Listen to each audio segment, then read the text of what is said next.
video game sales suddenly died, Atari lost $80 million in one. The computer raiders say they were inspired by the movie WarGames. And people were sick of computer graphic games. Business has dropped in half over the past. Sega video game SG戦 Atari has nothing to lose. It's the video game years, and say hello to 1983. Shall we play a game? The systems, the culture, the games. Star Wars finally hits the arcade. I mean, you see it in an arcade, you just want to sit in it. An animated game steals lots of quarters. And then it's just like, and then you die, and it's like, what the? And a big crash threatens it all. Tons of systems, garbage games. Plus a mouse who fights crime. And Mario gets a brother. So call up that weapons van and don't stop believing. Get ready for 1983.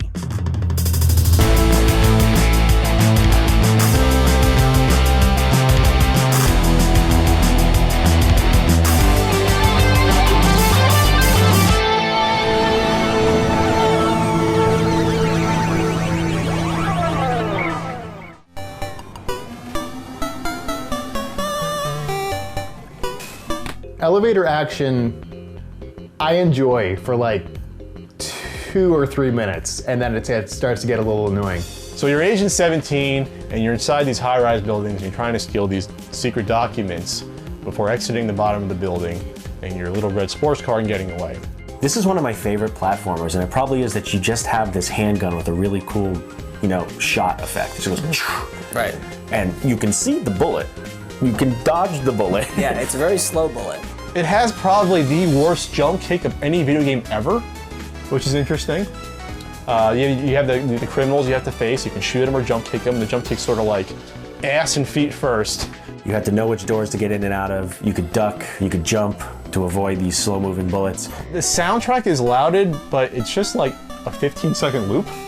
Really, I don't think it's that good. I like it. It gets into the theme of, I don't know, a spy espionage game, but it's No. Oh, I'm sorry, I was thinking Spy Hunter. But yeah, definitely better than Space Invaders. Ooh, take that. Space Invaders.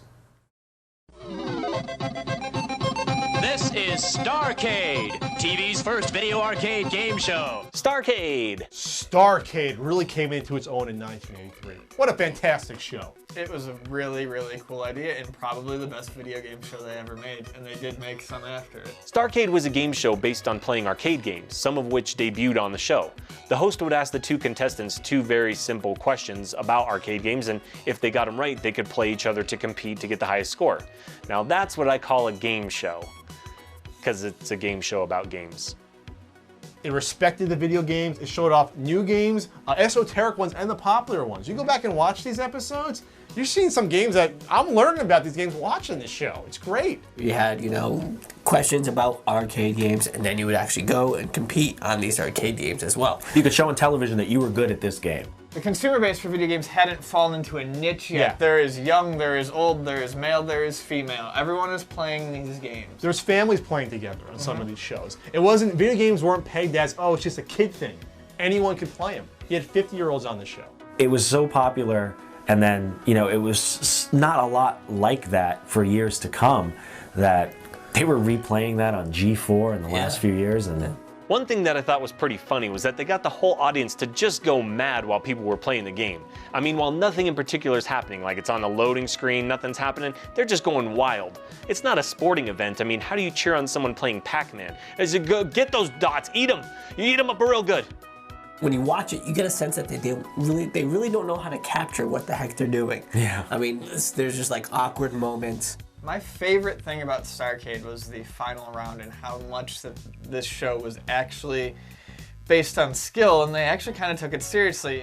I mean, and you're fitting it within a certain time-allotted format. I mean, some of these games, I mean, if you really wanted to go for being the best at one of these games, it could take a long time. But I don't know, they squeezed in the format. And it was actually video game knowledge. It wasn't knowledge that had nothing to do with video games, or it wasn't questions that had nothing to do with it, so you actually could learn about the games. A pilot for the show featured Alex Trebek before he started hosting Jeopardy, but the first season's host was Mark Richards. He was eventually replaced by Jeff Edwards, but that was definitely for the best. He was a fantastic host.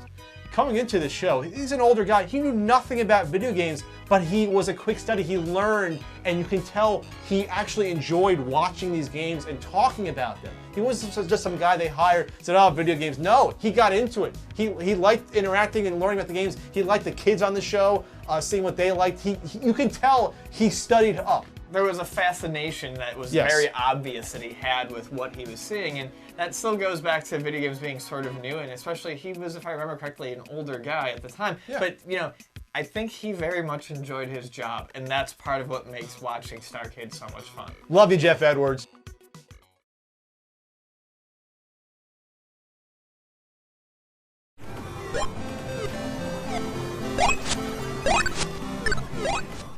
Tapper. Tapper was another really fun game that taught you how fun it is to serve alcohol to people. Absolutely. It's an early example of in-game branding. The original version was sponsored by Budweiser. Sure. And it was placed in bars, and there was even brass rail footrests and drink holders for it. The side of the arcade cabinet looked like an actual bar.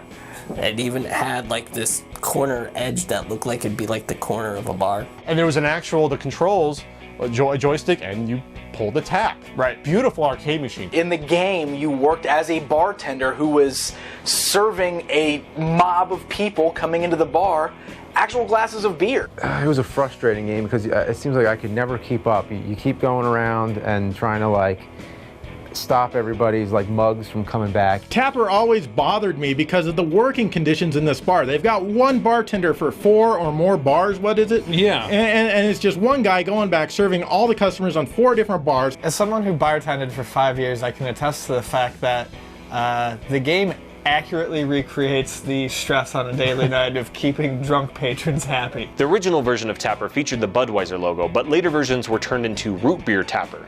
This was because there were so many minors in the arcades, and that was actually a good idea because marketing alcohol to minors is kind of a soda jerk move. And the whole reason that happened was because they really believed that kids would be playing these games and get influenced by beer advertising. Who doesn't like alcohol, especially when you're like 9 and 10 years old? Yes, it's the perfect venue to serve alcohol. Yeah. In the arcade. Isn't it obvious that kids would be influenced by playing Tapper? Of course you'd want to go grab a beer after playing that game. It's the same way why I want to eat spinach after playing Popeye. That wasn't root beer. That was beer. It was beer when I was playing it. What's odd is that the people are still just as angry and anxious about getting root beer as they are actual alcohol. They want that sarsaparilla.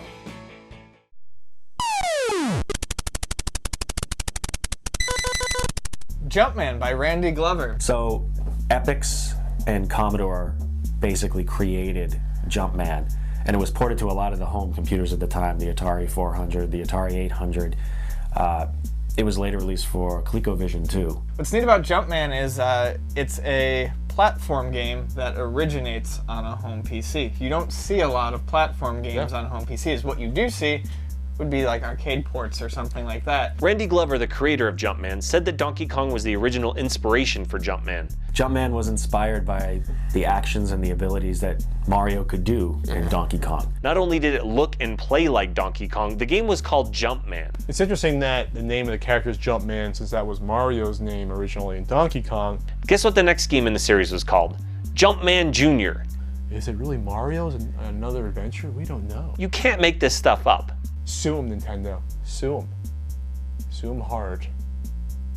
Jumpman is the poor man's Donkey Kong. They swear it's coincidence. I mean, well, Donkey Kong was the antagonist in Donkey Kong. They decided to use terrorists in space. One of the main basic enemies isn't something that navigates the platforms or the ladders. They are basically smart missiles that just float and they come in from any side. And as soon as they line up with you, they zip towards you. So this is a very different type of enemy than most players are used to seeing in a platform game, and it definitely gives Jumpman a very unique feel. Yeah, you defuse bombs in space on Jupiter, placed by Al-Qaeda.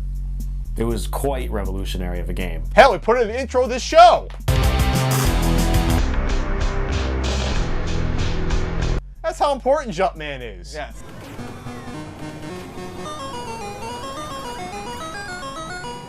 Congo Bongo is just a Donkey Kong ripoff from Sega. Congo Bongo was basically Sega's answer to Donkey Kong. Sega! Congo Bongoing it up. It was a platform-style game, however, they made it a little bit more detailed and in a 3D perspective. It was great on the ColecoVision. They really showed off the ColecoVision's power, what it had. It was almost like a pyramid, and you would kind of go left, up, right, down, but you'd be progressing up.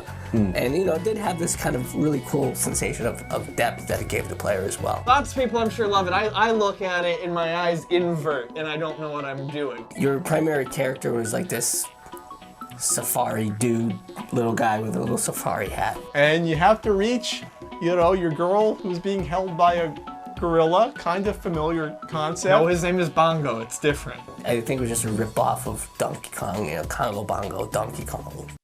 ファミリーコンピュータの楽しいカセット情報 So while the US home console market was imploding, over in Japan, starting to rise. The family computer in Japan was released in 1983. This is the Nintendo, except it kind of looks more like a Fisher-Price toy. So Nintendo had been doing very well with its arcade machines as well as the Game & Watch, but they really wanted to try and find a cartridge-based console that they could put into the homes of families, because those were becoming very popular.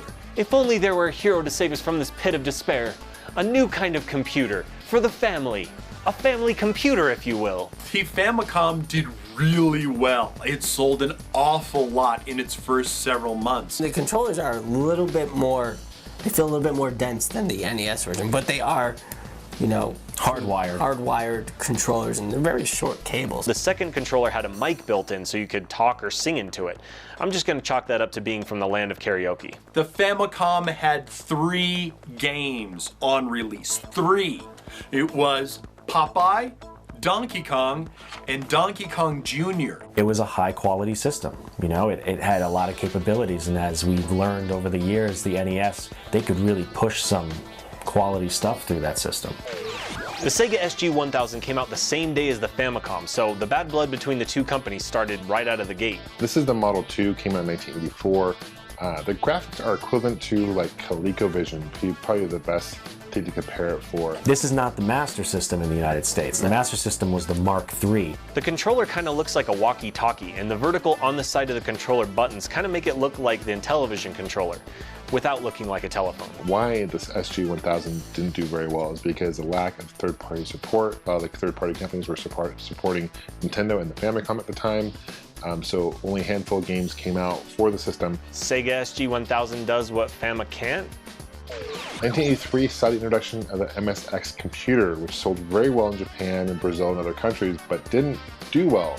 In fact, didn't hardly ever sell in North America and UK. It's arguable what MSX stands for. It was a standard similar to how, you know, IBM compatibles were a standard for us.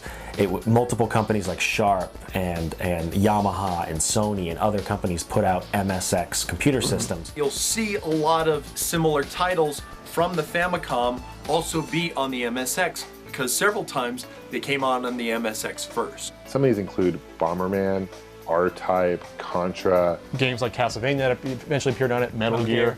And so it was a big system there. It might stand for Microsoft Extended Basic, because that's kind of how it was made. But I think it stands for sex. Sex. So this was an important year because this is literally the point where video games start to be dominated by Japan, and the US lost it forever after that. Never to return. And now, it should have been a video game in 1983. Oh, hello. I'm Eric, and here's the stuff from 1983 that should have been made into a video game. Scarface for the Atari 2600. Run away from a chainsaw-wielding psychopath that's trying to hack you up. It'd basically be just like Texas Chainsaw Massacre, except you'd be running from the killer, you wouldn't actually be the killer. And also, it wouldn't be a turd. Risky Business for the Intellivision. Reenact Tom Cruise's famous underpants dance in this first ever dance simulator game, but don't miss a move, otherwise your parents are going to walk in on you doing the skivvy shake. Metallica's Kill 'Em All. In this Robotron-esque game, you just search out stuff and just kill everything in sight. Seek and destroy! Something like that. Every Breath You Take by The Police. Stalker game. Reading Rainbow. The game. Not only would it be educational, but it would also be one of the funnest games you've ever played. But you don't have to take my word for it. Actually, it didn't exist, so you gotta take my word for it. It's fun and educational. It's fun-educational. It's fun-educational. And that's what should have been a video game in 1983. And I wanna play them. And now the other arcade games of 1983. Hey guys, I'm Pixel Dan, and these are the other arcade games of 1983. Gyrus, the Konami shoot-'em-up that follows that Space War tradition set by Space Invaders and Galaga. Mr. Doo's Castle, it's a game about fighting unicorns. For real. Rockin' Rope, using your harpoon gun and flashlight to reach the Phoenix. So there you go, guys. There are the other arcade games of 1983. They may not have been as popular, but hey, doesn't mean they're not fun.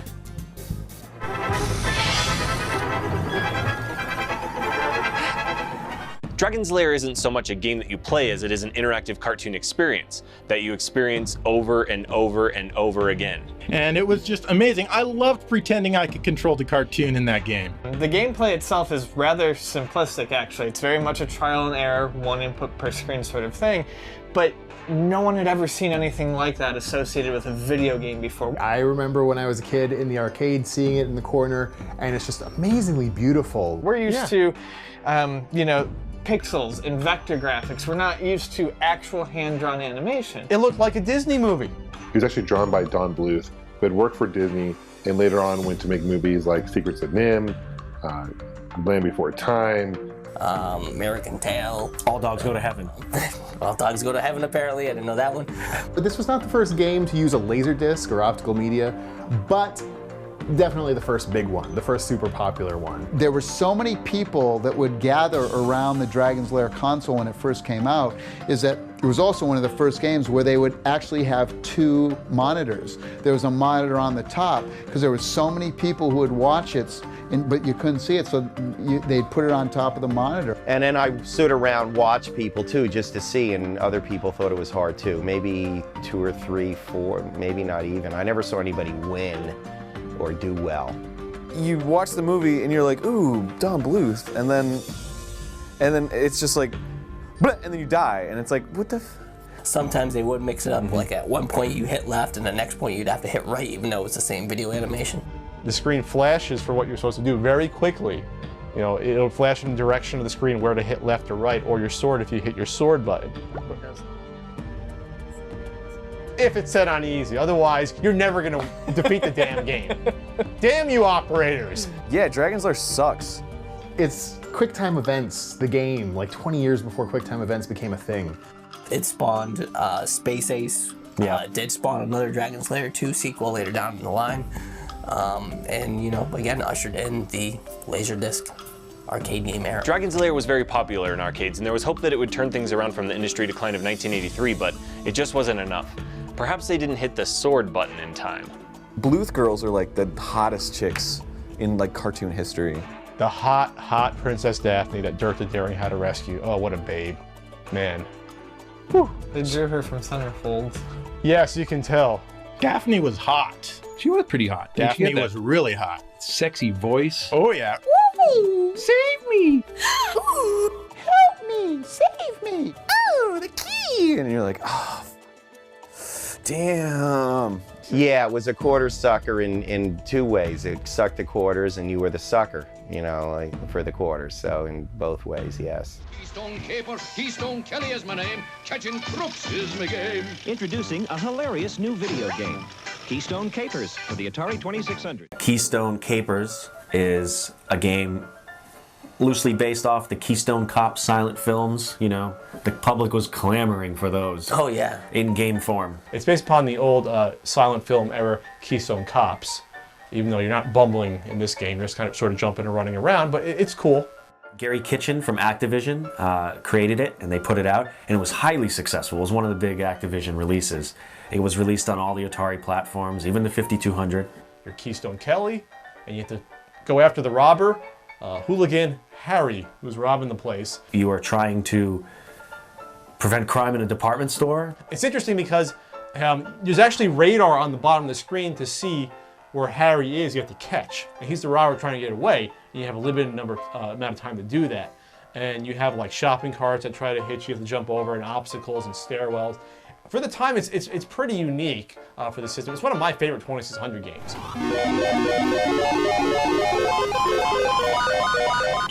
Crystal Castles is a cool-looking 3D-ish isometric game with another interesting control scheme. You would think that a joystick would be ideal for moving directionally in a game like this, but nope, trackball. This is one of those few games where it really fits. It really comes in, you know, it would just feel weird to play this game with anything else. The trackball is interesting because you can go faster with it. But for changing directions, it's not so good. No, it's when you're on like a corner, a Bentley, or in the middle. It's still so satisfying to collect pellets and avoiding trees and all this other great stuff. The first level's castle in Crystal's Castles spelled out the initials of the highest score achieved on that cabinet, which probably meant that there were a lot of ass castles. I remember seeing it on Starcade, and it was one of the few actually really good games they had on there. Crystal Castles is one of the first arcade games with an actual ending. Unlike this sentence, it's not one of those arcade games that people talk about now, but people really played a lot of it back then. Played Bentley. The looks were kind of what really drew people to it. A lot of stuff could be average, but looks would draw people to it. You have a cute hat. See, you should like that, little chapeau. Are computer games here to stay, or is it a fad? I think computer games are fundamentally different from video games, mainly because computer technology in the home can be extended and become a much broader base of technology. Electronic Arts, they started publishing games in '83. Pretty big company. When it first started off, it was very, very employee-centric. Published a lot of interesting games in their first few years, and in '83 their lineup was actually fairly solid. Dr. J versus Larry Bird. Yeah, with a one-on-one game. Eventually, you know, Madden and Bird versus Jordan, I think there was a game. My personal favorite, the Pinball Construction Set by Bill Budge. So EA was the first to start using album covers for their games. Electronic Arts was founded by programmers, and these programmers wanted to be respected as artists. The same way that bands had respect for making an album, they wanted games to have that exact same feel. EA was giving credit where credit was due by crediting them like you would see rock stars on an album. Similar to how Activision gave credit to the designers on the box art, Trip Hawkins, who created Electronic Arts, he wanted computer software to look like a rock album. When a game like Mule was created, they took pictures of the programmers behind the game in an artistic style, the same way that an inner sleeve would look on an album from the Beatles or any other album at the time that came out from any band. You had these weird esoteric artwork on the cover. It was like you were buying like a Pink Floyd album or something crazy from Vangelis. You know, it just had this cool artwork. They wanted to change the way that consumers viewed programmers. Sadly, this really never took off, but the idea and concept behind it was so cool and incredible that almost every original electronic art program and game that you find is a really cool piece of art that you can pick up and appreciate. You know, programmers are the backs of these video games. They're the ones that make these things, so we're going to give them their due diligence like they deserve. While not everybody remembers Mule nowadays, they sure as hell should go back and take a look at what that album looked like, because it really does set a standard for something that should have become commonplace. Respect for the producers of games, rather than respect for just the game itself. They planted themselves in the 80s. By the time we got to like the late 80s, early 90s, they started putting out those sports games. Then they just took over the world and started destroying companies one by just buying them out and firing all their workers. They own everything. They're like Ubisoft. They're one of the big ones. They started off so well, they were like the nice guys of the industry, and nowadays, well, I was more of a quarterback club guy. They're not good. Please don't sue me, EA. But, I mean, Trip Hawkins, whatever anybody says about the guy when he put together Electronic Arts, whether it be moving into the 3DO later, he definitely tried to change the way things were done in the industry. And you know, he succeeded for the most part. Unfortunately, his problem was that times kind of changed on him, and he was too far ahead at times.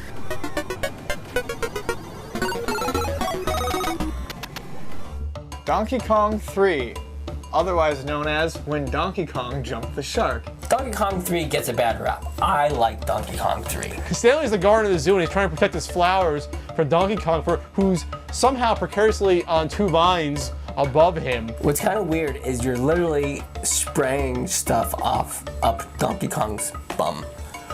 Yeah, it is a little awkward looking. You can't aim left or right.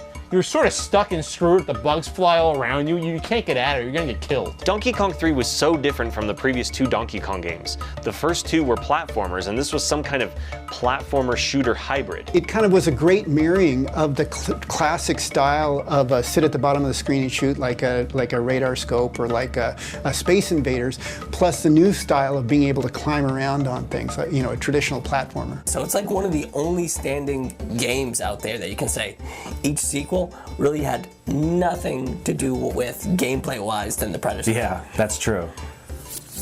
Yeah, Nintendo, keep innovating.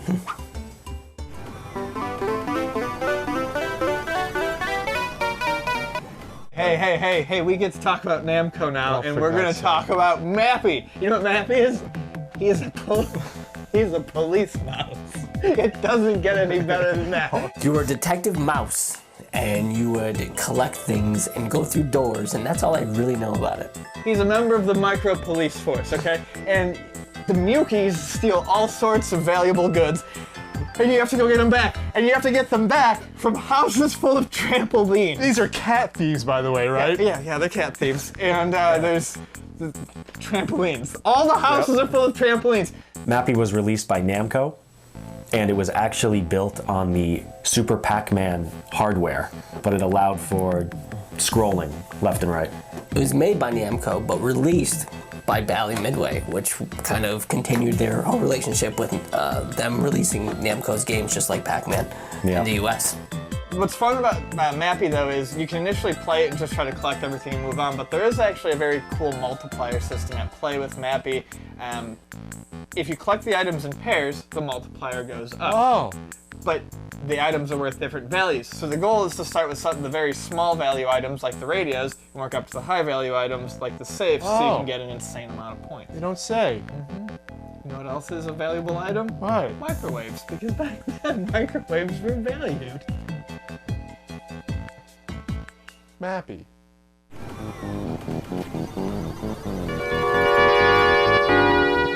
The original Spy Hunter was created by Midway and had 2 versions. There was a stand-up unit, and then there was a sit-down cocktail unit. Both of them had what, in my opinion, is the coolest controller of all time. But you're a secret agent, and you have your interceptor machine, and it's not just a standard, racing game like you had before. This one, you get to shoot people. Had various power-ups like the smoke screen, the oil slick, the missiles. There's lights on the machine for what weapons you have equipped at the time. Machine gun's always lit up, and then once you get the other weapons, they actually light up on your dash. It's fantastic. I love Spy Hunter.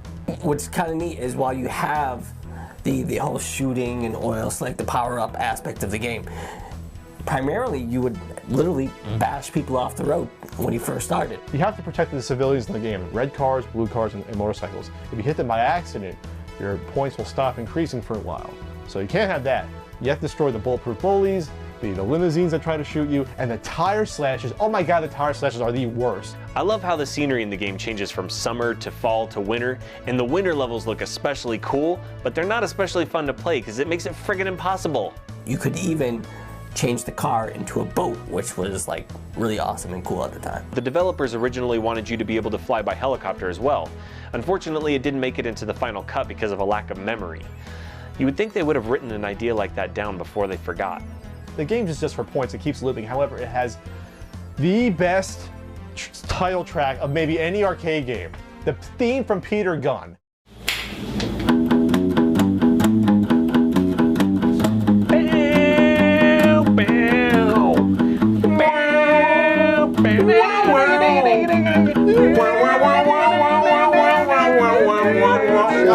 Shut up!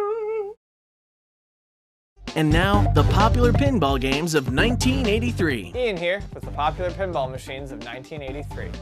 Cubert's Quest by Gottlieb. Light the pyramid and defeat the enemies in this oddly designed table. Check out those strange flippers.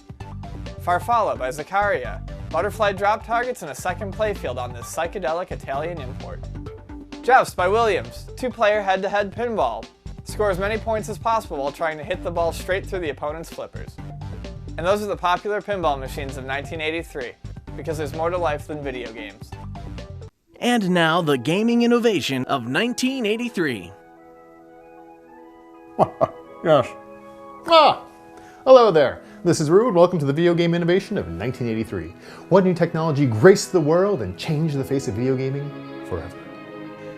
Journey, yes, about the band, was the first game to use digitized sprites and actually used a technology invented by Ralph Baer in 1980. Baer, the father of home video games, had developed a technology and was using it to put together a game where players could actually take pictures of their own faces to use in the game. He scrapped the idea when people took pictures of naughty bits and things like that. Instead, when the opportunity to make a Journey game came around, the technology was used to digitize the band members' faces and use it in a game of sorts. Jury's still out on that one. That was the video game innovation for 1983. I'll see you next year, and don't forget, it's not just nostalgia, it's science. Oh, beautiful.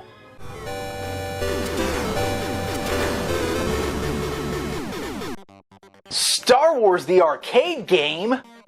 Man, I love this arcade, even all throughout the late 80s and You're not the only one, early pal. 90s. Star Wars Arcade has got to be my favorite arcade game of all time. It's listed number 4 in Killer List of Video Games, and for good reason. It uses cool vector graphics, and you're going in, you're like, doo-doo-doo.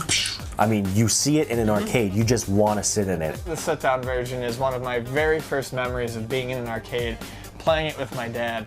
The sound samples, the colorful vector graphics, the fact that I loved the movie. Most arcade games that were based off of movie licenses never really did a good job at capturing the essence of a movie and putting it into video game form. But Star Wars Arcade did that exactly. So the game simulates the very popular attack on the Death Star from A New Hope.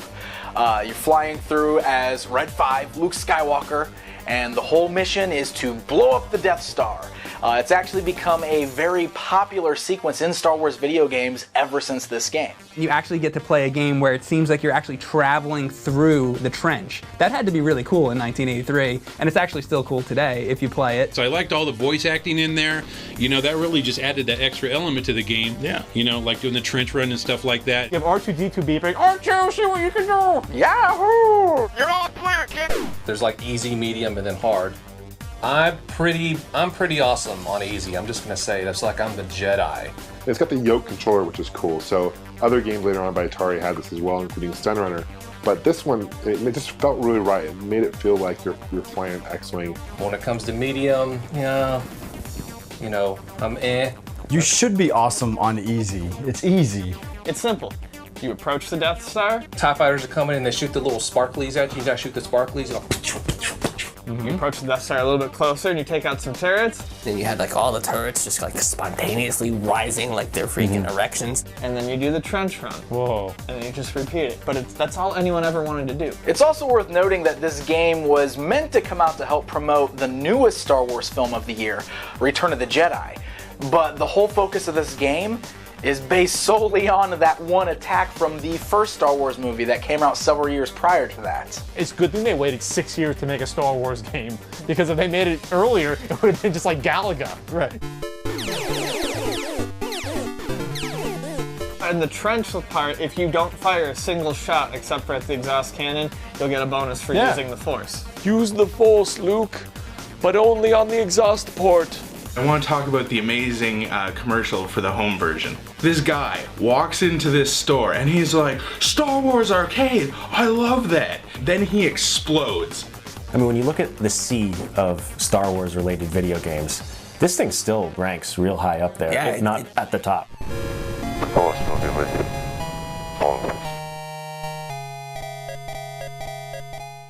Save the baby in Kangaroo from Atari. The monkeys have Baby Roo up a tree. Only Mama can help with up to 4 screens just like in the arcade. We got kangaroos, because animals make great mascots for video games. It was ported to a bunch of things. I never played it. Made by Sun, the people who brought you Kangaroo. In Kangaroo, and this year it was released on the Atari 2600, you take the mama kangaroo through different levels, up ladders and platforms, and you have to rescue her little Joey. Kangaroo is a lot like Donkey Kong. It plays like it, and it even has primates in it. But one thing this game has in it that Donkey Kong was severely lacking is a kangaroo with boxing gloves. Usually in arcade games from this time, your attack is useful for a very small, limited period of time. In this, it's got all sorts of uses, and it makes Kangaroo a little bit more friendly, a little bit easier to figure out. Was a kangaroo with boxing gloves. That's what it's got. Good day, mate. Oh my god. Next. Throw another shrimp on the barbie. I'm leaving.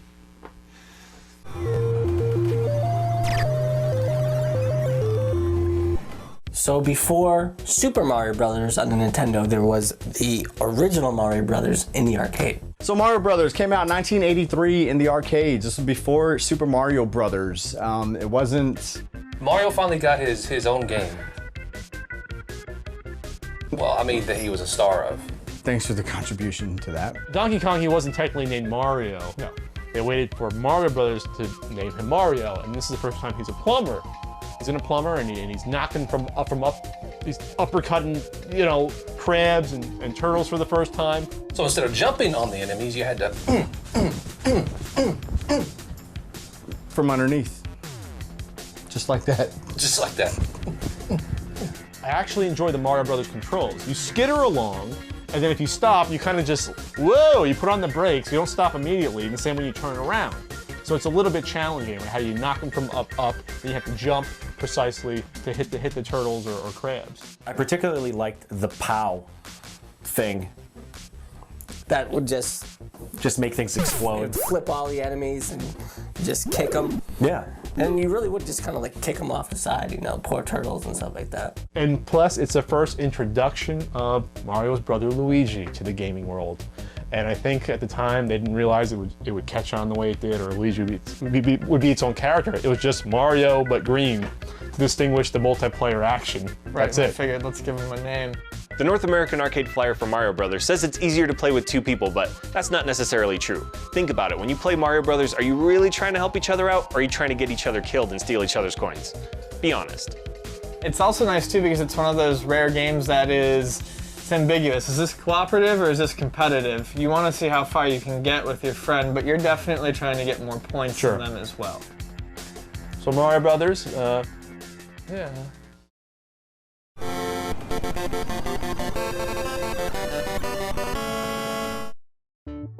Track and Field was an Olympic game made by Konami and was a purely button arcade game. Yeah. No joysticks, just buttons. Button mashing, how fast can you hit the button? Yep. Who needs a joystick? You just slam the buttons to go faster. The problem for me is I always got so into it that I'd start hitting the buttons really fast and then I'd look down and not at the screen because I just want to win, but I'm not fast enough. Yeah. You know, you're jumping over hurdles and you're running the dash and you're getting blisters on your finger or whatever you're hitting buttons with, going blah, blah, blah, blah, blah, blah.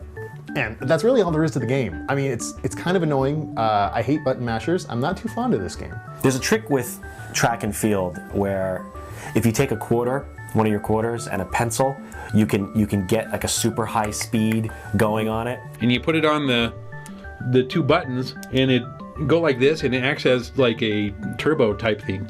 And you know, you can run the 100-yard dash in like 2 seconds or something. Awesome. It's crazy. You like cheating. I do like cheating. It works really well for me. Eventually they put like a little case around the button so you couldn't slam it anymore, so it forced you just to use your finger. I've seen the machines that have had those around there, and if you do try to, it hurts because it's a hard plastic lipped edge that goes around the button, so if you smash it, I imagine someone has probably bled from thinking they could smash that button. It was almost athletic because you had to give yourself almost, wrist contusion injuries and stuff, trying to just get the damn button going as fast as you could. And in Japan, they actually had the official Olympic seal of authenticity, or whatever you call it, where you pay the Olympics a whole crap load of money and you get to put their, official merchandise kind of thing on there. So that was kind of neat.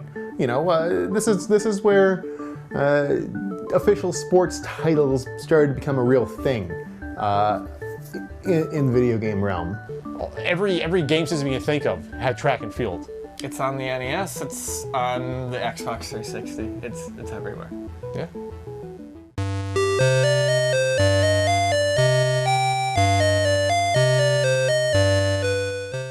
Ultima III was the sequel to Ultima II.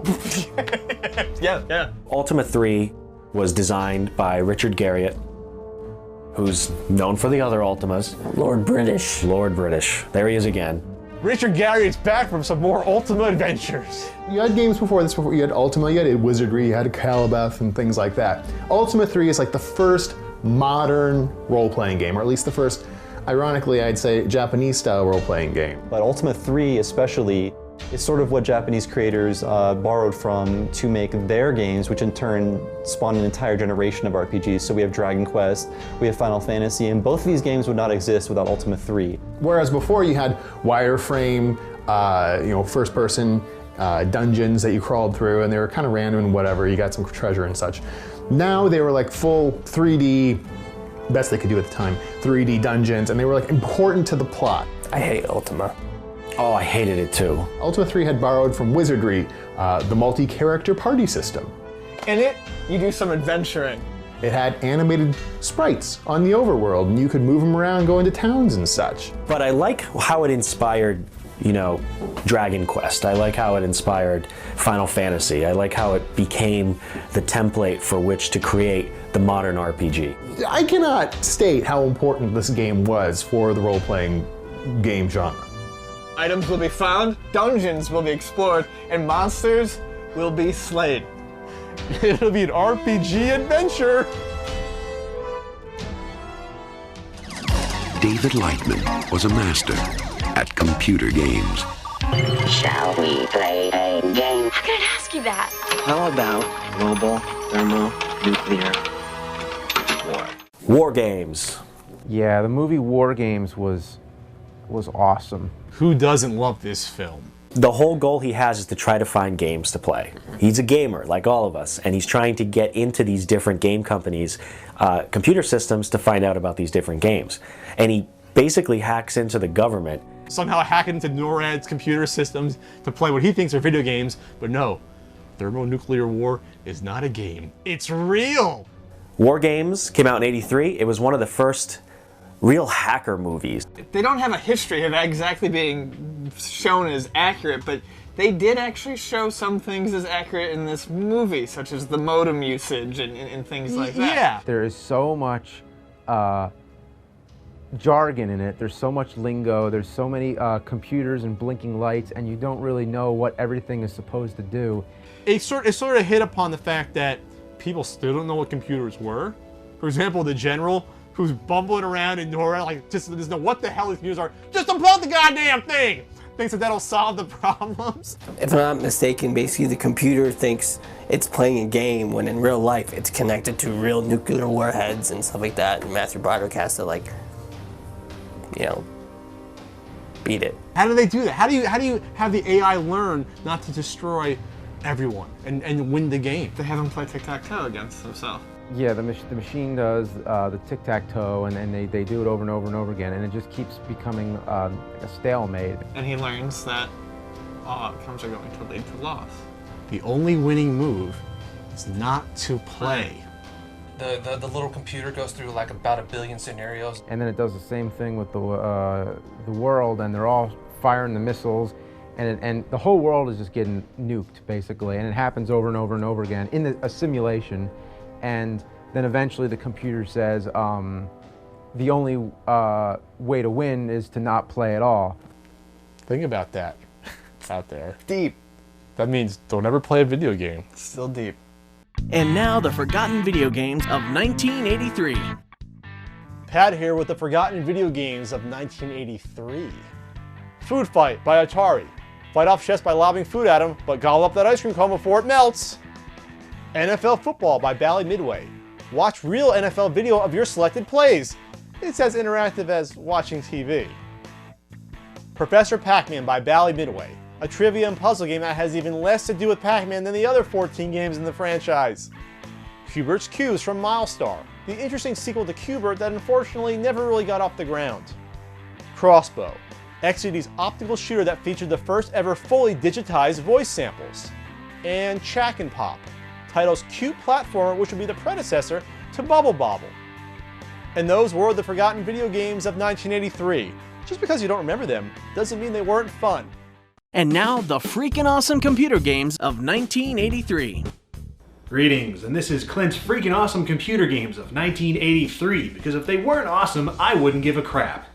First up is Infocom's Planetfall, a text adventure where you start off mopping the floors of a space station and things blow up and you have to become awesome. We've also got StarQuest Rescue at Rigel, a top-down adventure game with role-playing elements and some seriously awesome pulp sci-fi box art. There's also Chucky Egg for the BBC Micro, a platformer where you're avoiding giant ducklings collecting eggs, and it's weird. We've also got Hard Hat Mac, one of the earliest Electronic Arts games, kind of a Donkey Kong clone, where you go around a construction site avoiding OSHA officers. And that's all for my freaking awesome computer games of 83, and as always there's plenty of games to choose from every year, but it's nice to know where to start.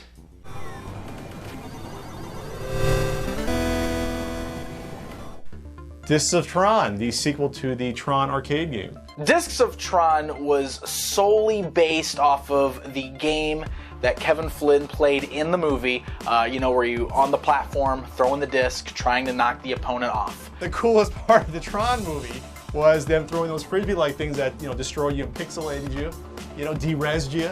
I'll have you de-resed. You see, while most games were using a joystick and button combination, Discs of Tron used a dial and joystick combination. Actually have a knob that takes a cursor and moves it around the square. It's a so you can spinner. actually, yeah, you can actually aim where you're gonna deflect your disc. Discs of Tron has a cool environmental cabinet. It actually has a light up disc at the bottom that you stand on when you die. It flashes at you just like the platform's going away in the movie. You step into it and it surrounds you. There's a back to it. It looks kind of like a photo booth, but from the future. If you ever happen to see one of these arcade units just hanging around in an arcade, you really got to give it a shot. It's really wild. Did I hear you right? Did I hear you saying that you're gonna make a copy of a game without paying? Come on, guys. I thought you knew better. Don't copy that floppy. So another thing that made home computers extraordinarily popular was how easy it is to pirate games. I thought this was commonplace. I thought games were free. For people growing up like myself, most of my Commodore 64 games, if not, I would say probably 95% were copied games from my uncle. And the idea of video game piracy, I don't even think was discussed. I mean, I just assumed you copied games. You copied games. Yeah. They sell these? Because I would go over to my grandparents' house and there would just be stacks of games with handwritten labels. I didn't know if my uncle made them, my uncle's friend got them, my grandpa made this coin program. I don't know what the hell this stuff is or where it came from. I figured the person's, you know, ballpoint ink pen writing on this label, that's how it comes. Police Quest. It's pretty well known, you know, if someone played a game and they really liked it and they wanted one of their friends to play it, what they do is they make a copy and be like, oh, you gotta check out this game. You know, because it's not like there was a Babbage's on every corner yet, or anything like that. You know, it's a little bit harder to find video games that you might want. So the best thing to do is just pass it around. Unfortunately, that also meant that a lot of sales were lost. My dad worked at BASF, which actually made floppy disks. Perfect, what a perfect just combination. It was like Christmas. You would come home, I did, hey, Pat, play this game. He'd give me a disc with like all these like QW basic games and RIP games on here. It'd be, like I said, we didn't buy a lot of new games because why did you have to do that when you could just go to work? At work, your colleagues would copy games and give them to you. Can you imagine doing that nowadays? Companies started to get kind of creative in making sure that people went and bought the actual game and didn't just get passed a copy, a floppy diskette or something like that. So you'd have a lot of games like The Secret of Monkey Island, which came out later, would have this like wheel where you would, you know, at certain points you'd have to, depending on the day of the week, you'd have to match up a pirate face to go on with the game, and you had to turn the wheel to the correct day and with the faces and numbers and et cetera, blah, blah, blah, and you had to put in the correct face. I think the only non-copied games that I had were educational software. Those are the only ones. And to this day, some of those are the ones with the toughest encryption codes. There are people who still haven't bothered decoding those. If you could get a game, you kind of see this even to this day where you have like deluxe editions with extra things in them, you know. You can have just a copy of the game, or you can actually pay the 20 bucks or whatever, and you could get a game with like a little golden token and a bag and a book and who knows what else. And I'm talking out my butt here, but I really attribute the companies back in the day trying to fight the video game piracy to adding to some of these feelies. Video game piracy. It began before, it rose in '83, and it continued to exist into today. Oh, piracy.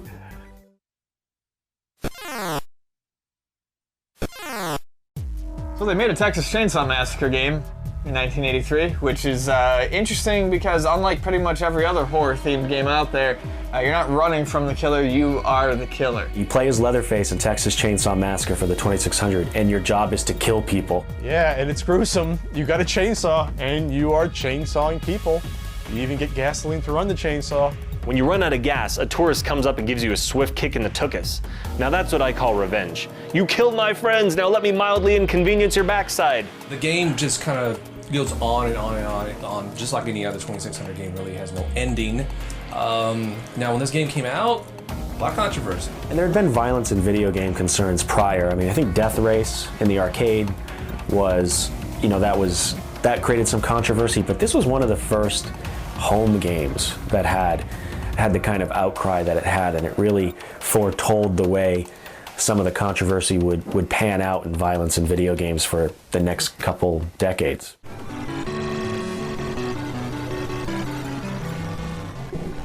So we've got Journey by Bally Midway, because only smart businesses say, hey, you know what, we put out that game on a console last year, it was a flop, so let's make an arcade version of it. Black and white digitized photos of the band members' faces appeared courtesy of Ralph Baer's new photo technology. This was originally going to be used so that people could post a picture of their face whenever they got a high score on various arcade games. The problem with that is they started thinking, well, people can take pictures of their woohoos and post it right on the game. And the arcade version has a bunch of selectable games. Basically, you have to get each band member's instrument back. At the end of the game, your presence is a Journey concert, and you get to play the bouncer warding off fans. You gotta keep the fans from entering the stage while an actual song plays. Somewhere in the night. The machine actually had a tape deck in it, and a tape deck would play an actual Journey song. It's more fun than games. Joysticks. I can't go on like this! Totally awesome video game! Joysticks was a very bad movie. Yes. It was like Porky's with video games. You like Porky's? You like video games? Well, just put them in a blender and that's your movie. It had 90% more sleaze and 100% more video games, because Porky's didn't have video games in it. Literally, within the first minute of this movie, you have a guy getting his crotch groped and but it's for kids because it takes place in an arcade. It was like one of those 80s movies that just seemed to be really badly lit. Like everything was dark, not just because it was an arcade, just because nobody knew how to light anything. Production for the movie only took 13 days, and boy does it show. The video and audio quality are low even for a B movie. But there were a lot of boobies. And joysticks. And Pac-Man. The climax of this movie shows off the new game Super Pac-Man. Pac-Man machines are prominent in this game. There are Pac-Man sounds and graphics for the transitions. Yeah, basically Namco licensed Pac-Man to the filmmakers, and then they just threw boobies all over it. It was awful. I mean, it's awful. People like it because they remember it from the time, but no, it's god-awful. There was original music written for it, like a ripoff to Pink Panther or something like that, and the song Joysticks has lyrics like "Video to the max" and "Totally awesome video games." They have the scene with the giant joystick that they have to, you know, this is arcade game of the giant joysticks they play. It's called Joysticks. It's Joysticks, get it? That's because it's like a. Why was this a topic? Because it was a. Because it's important information. It was not the Wizard. The Wizard, it was not. Joysticks is raunchy, rude, crude, creepy, pervy, and base, and so bad that it's good. A world apart from anything you have seen before. Krull. Krull was an arcade game. It was based on the movie, and it was ported over to the Atari 2600. It was originally supposed to be a 5200 game, but due to poor sales of the 5200, they decided, let's put it on the 2600. There's like 4 different mini games that are interesting. There's a spider out to get you in one. There's like a horse thing going back and forth, and you gotta rescue your girl. It's an early film adaptation game. I mean, there were others, obviously. We all know about E.T., but and Superman. Yeah, but this one was actually considered to be pretty quality. Yeah, even the box art had really cool, painted artwork. It was just a dude with the freaking Krull star, like, yeah. I don't know anyone who's ever seen the movie Krull. Supposedly has a cult following.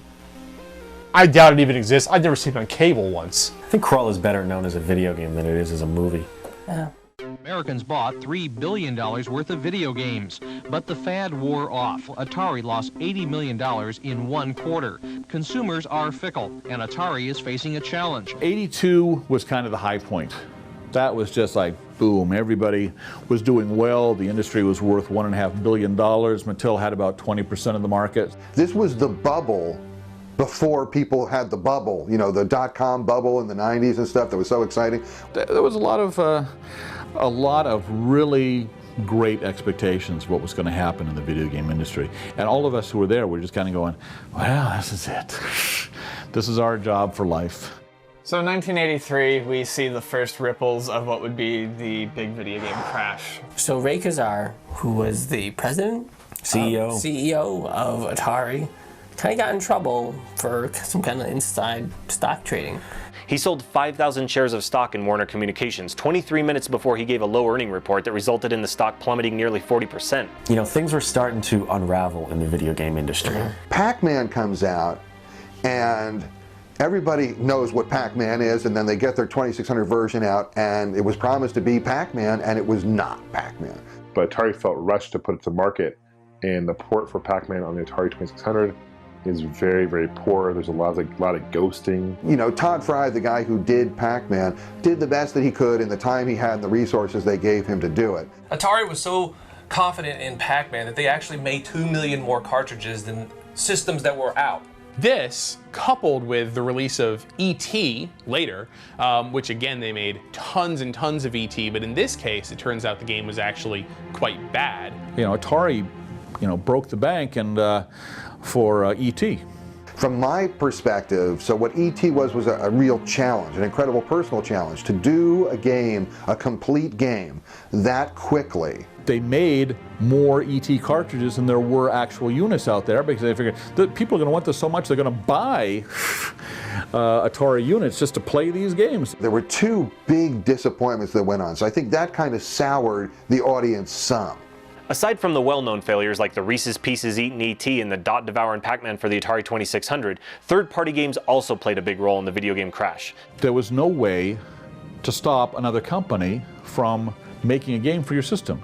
Unlike now, where you have to obtain a license to make a game legally for a video game system, you didn't need to do that back then. People just backward engineered the Atari systems and all the other video game systems, and they put out games for all these systems to make a quick buck, but they weren't made properly, and some of them didn't even work right. But it was all these other little companies that had all sprouted up, all selling really bad video games to just sort of cash in on the bubble.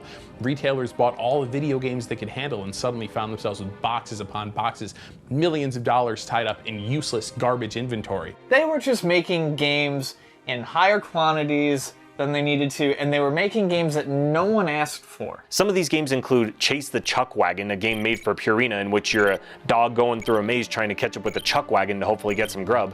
No one asked for Kool-Aid Man. No one asked for tooth protectors. They were making games. Tax Avoiders, that's a game? That was just it. It was just all about poor quality games, and there were so many of them that people were going into stores and they seen all these things in the game. Which one's good? So with all of these video games just stacking up in clearance bins across the country, the overall value of video games just kept falling and falling. I was born in 1982, and the crash happened around about 1983. I was not aware of this. I just knew that as a kid, my first system was a 2600, and for some reason, all the games were only $1. Everyone was getting into the market, and the consumer felt, for the most part, screwed. Right. And people started to just move away from home console games. You not only just have all these games coming out, but you have a glut of hardware. Hardware that no one's buying. 82 had about 5 different systems released. So all these companies were getting into the business. And it seemed like everybody was, something had a division. You had the Vectrex, you had the 5200, you had the ColecoVision. You had all these new systems that just come out. And so now, not only you have the consumer caught up in this video game fad, now have to decide what system to get, but now what games to get for those systems? It's a crapshoot. As 1983 drew to a close and we started moving into 84, the video game market had completely crashed in on itself. The companies like Atari, Mattel, everybody just sort of bails out. They're like, whoa, we can't make these video games anymore, nobody's buying them. I mean, Atari totaled $500 million in losses this year, this 1983. That's terrible. That's humongously terrible. After November of 1983, it was just like, it's like a ghost town up there.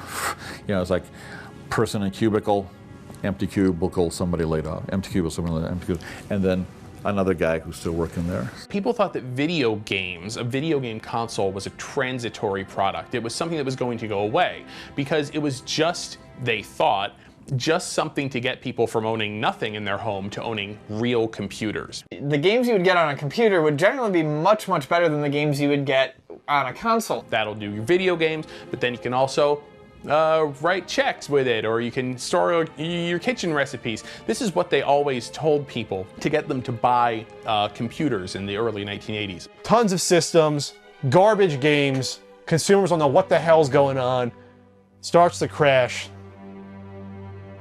Video games are dead, Ian.